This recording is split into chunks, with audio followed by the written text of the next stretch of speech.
नमस्कार, नमस्ते इंडिया में आपका स्वागत है। मैं हूं आपके साथ पूजा चौधरी। आइए नजर डालते हैं 5 बड़ी खबरों पर। सुप्रीम कोर्ट ने महाराष्ट्र में मराठा समुदाय को दिए आरक्षण को असंवैधानिक करार दिया है। यह आरक्षण आर्थिक और सामाजिक पिछड़ेपन के आधार पर दिया गया था। कोर्ट ने कहा 50% आरक्षण सीमित तय करने वाले फैसले पर फिर से विचार की जरूरत नहीं है। मराठा आरक्षण इस 50% सीमा का उल्लंघन करता है। सुप्रीम कोर्ट ने कहा कि पीजी मेडिकल पाठ्यक्रम में पहले किए गए दाखिले बने रहेंगे।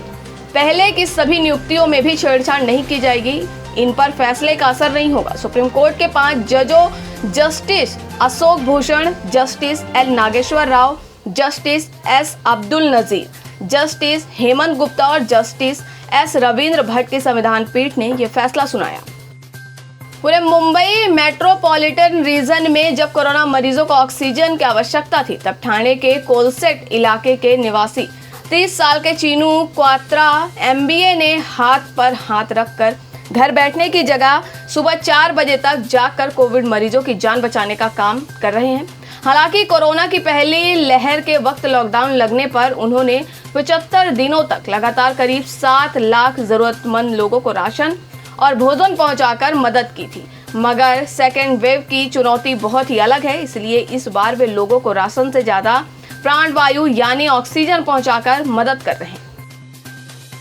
भारत में कोरोना वायरस का प्रकोप बढ़ता जा रहा है। कोरोना वायरस से निपटने के तरीकों को लेकर मोदी सरकार की अब तक कांग्रेस आलोचना कर रही थी, मगर अब ये सरकार अपनों के निशाने पर भी आ गई है। कोरोना के बढ़ते केसों और चारों तरफ ऑक्सीजन से लेकर बेड तक के लिए मचे हाहाकार के बीच भारतीय जनता पार्टी के सीनियर नेता और राज्यसभा सांसद सुब्रमण्यम स्वामी ने मांग की है कि इस महामारी से निपटने की कमान नितिन गडकरी को सौंप देनी चाहिए। उन्होंने कोरोना की एक और लहर को लेकर आगाह किया है।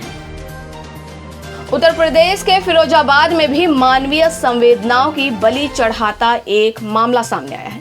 यहाँ एक महिला के पति की कोरोना वायरस से मौत हो गई। महिला पति के शव को ई-रिक्शा से ले गई क्योंकि उसके पास एम्बुलेंस के लिए पैसे नहीं थे। इसका एक वीडियो भी सामने आया है। महिला के बेटे का आरोप है कि अस्पताल में उसके पिता को ना ही बेड मिला और ना ही उनका इलाज किया गया। उसने बताया कि एम्बुलेंस चालक ने भी शव ले जाने के लिए काफी ज्यादा रुपयों की मांग की थी। कोरोना से जूझ रहे आंध्र प्रदेश में वैज्ञानिकों ने वायरस के 15 गुना तक N440 के स्ट्रेन का पता लगाया है। Centre for secular and microbiology वैज्ञानिकों का कहना है कि विशाखापट्टनम समेत प्रदेश के अन्य राज्यों में महामारी का प्रकोप बहुत तेज है। CCMB वैज्ञानिकों का तो यहां तक कहना है कि भारत में मिलने वाले स्ट्रेन V1.617 और V1.618 से भी अधिक संक्रामक है। विशाखापट्टनम जिले के कलेक्टर वी विनय चंद का कहना है कि अभी यह स्पष्ट नहीं है कि राज्य में किस तरह का स्ट्रेन है, लेकिन ये कयास लगाया जा रहा है कि विशाखापट्टनम में मिलने वाला स्ट्रेन दूसरे स्ट्रेन से पूरी तरह अलग है। तो ये थी आज की हमारी 5 बड़ी खबरें। इसी प्रकार की खबरों में बने रहने के लिए देखते रहिए चंद्र।